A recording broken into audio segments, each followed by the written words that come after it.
Okay, today we're going to learn how to make a question in Mandarin. Now, before that, we have to look at these two words first. So the first one is 是. So 是 means is, are, or am. So if I say not, then I will say 不是.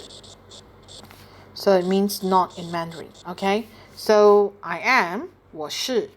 You are, 你是. Okay, I'm not, 我不是. You are not, 你不是. So let's say, right, I means 我. So you,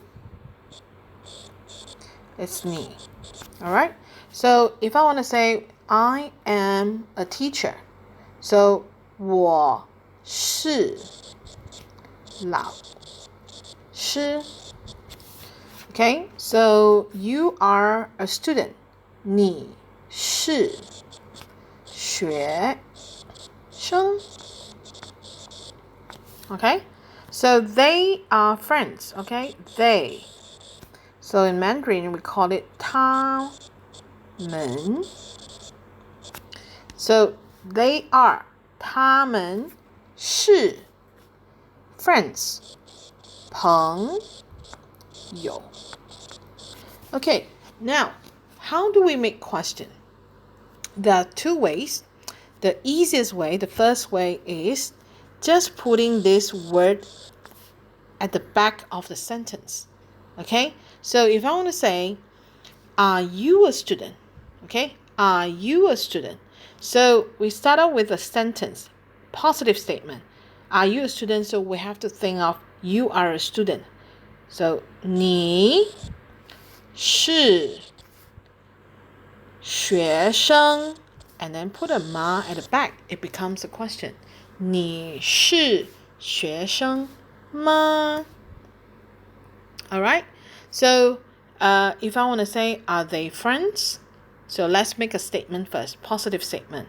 They are friends. So 他们是朋友吗? That means, are they friends? Alright, so this is the first way. Now, second way is to put 是 and 不是 in the question. It means you are or you are not. Okay, let's try. Are you a student? So 你是不是学生? That's all. So when you decide to use 是不是, you are not allowed to use 吗. Okay? So again, are you a student? 你是不是学生? Alright? So if I want to say, are they friends? Okay. 他们是不是朋友? That's all. So the rules, either you use 吗 or 是不是.